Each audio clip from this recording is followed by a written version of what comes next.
Hey guys, welcome back to Dungeons 101 with Erica. Today we're going to be doing Fangbreaker Island. For the most part in here, you're just going to be running through some ads and stuff. Make sure whenever you're going through the ad phases of the dungeon that you are letting your tank lead and get aggro on all of the mobs throughout the dungeon. DPS that just stray off, you're likely to die. As you run up this first hill in the dungeon, there's an avalanche that's going to occur. If you're unlucky and you're caught in the avalanche, it's going to knock you off the hill. I just got lucky. I tried to get myself knocked off, but it didn't knock me off. If you are knocked off, it's going to knock you off down to the bottom. There's going to be some ads down there that you're going to have to fight your way back through to get back up to the top to catch up with your team. While you're going through all of these mobs, these giants, they're going to be putting some like blue runes on the ground, and if you're caught in those runes, you're going to get frozen and get a stun on you, so you want to avoid those runes and also all of the red AoEs that they place on the ground throughout these mobs.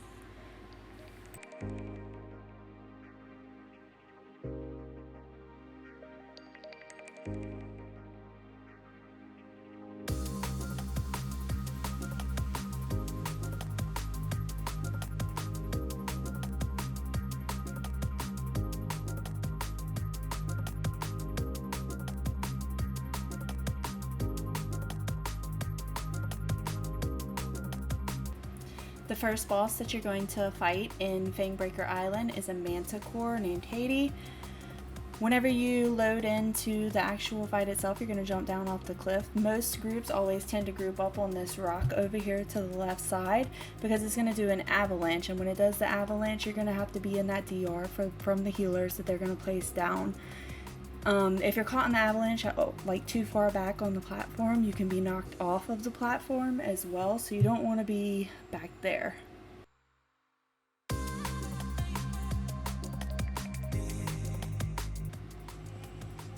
Again, we're over here grouped up for DR from the healer. I use my daily right there.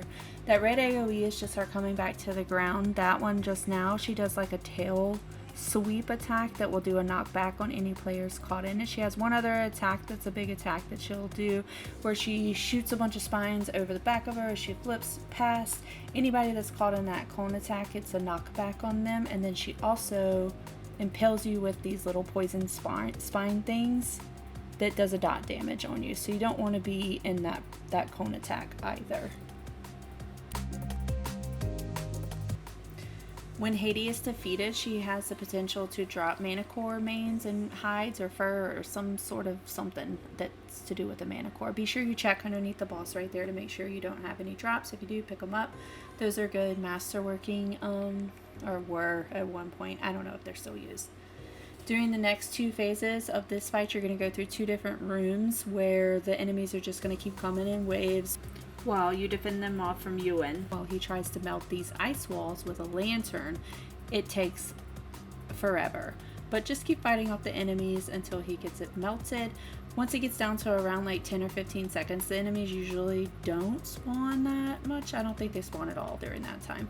So once he gets the ice mostly broken, just chill out and wait for him to open up the door, I guess you would speak, the ice door, and then you'll just go through.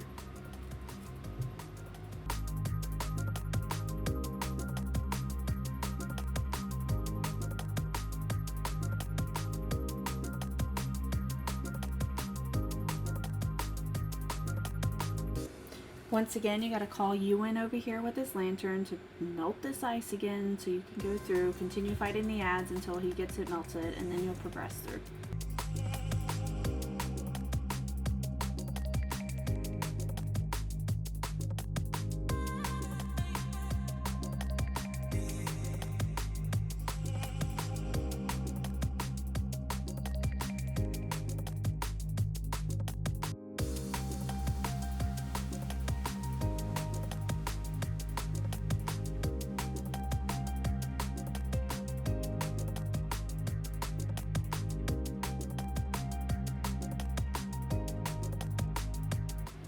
Alright, we're moving on to the second boss in here. It is the dragon turtle that we're going to be fighting. When you're running across these little islands, there's going to be these rune bombs that's dropping down. If you get hit by one of those or you stand in one of them too long, it explodes, will knock you back.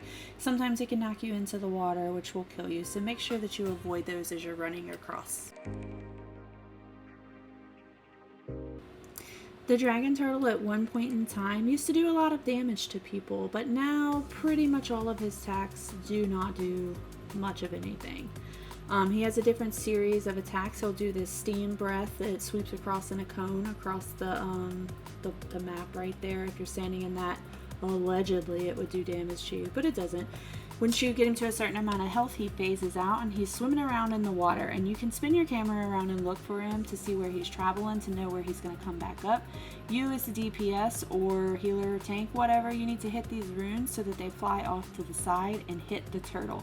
Once they hit the turtle, he will phase back up onto the platform. Some of the attacks that the turtle does, he does these snapping bites at the person who has aggro. He does a series of snapping bites at the person that has aggro. If the person that has aggro is too far away from him or flanks him and he can't actually reach them with his little snappy bite thing, he will pick his body up and slam it back down on the map, which will cause all of the players to take fall damage because it bounces them in the air and then they fall down. He doesn't actually go all the way down to 0 health before you face him. He just goes down to 10%. Once he's dead, you just make your way across these islands over here and kill this small pack of mobs before you enter through this door.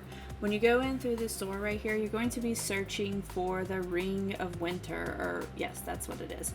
All of the little glittering patches, for the most part, you can interact with them while the enemies are there. You don't have to kill these enemies most of the time. If they do aggro on you, they will hit you, and then you will have to kill them, obviously, as I'm taking damage here. Some groups like to kill the enemies, others just try to get the ring and get out of there. The last boss in Fangbreaker Island is Drufi.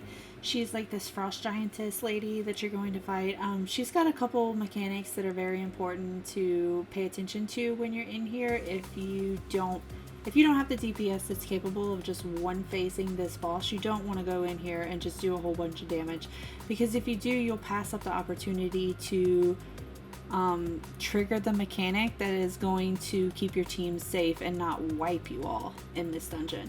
The most important mechanic to pay attention to in this dungeon is the permafrost mechanic. On this boss, she'll raise her sword in the sky, put those red runes on the ground, and then some ice pillars will form. When that happens, you guys do not want to break that ice unless a team member is trapped inside of that ice, because they were in the red AoE when it formed. During this winter storm right here, you can use the ice to stand behind it. If you notice, my teammates are getting pushed back, and they're having to fight against it, whereas I'm just standing here safely, not having to do anything. The ice is also important to prevent the white mechanic called the Call of the Winter that Drufi will do. When she comes up here she summons this little blast, you need to position yourself behind the ice. Any teammates that aren't behind any ice, whenever the blast goes off, they will die. If this wipe mechanic occurs during like the Reaper's challenge, where there's no revives or something like that, and you're not wearing a soul shield, then people would just be dead out at the campfire. So it's important to let the phases play out and keep your ice as long as possible so that you can avoid all of those instances. The key for this dungeon is an ancient Runic Key, again available in Storm King's Thunder, and I hope you guys enjoy the tutorial and get some good loot. I did not.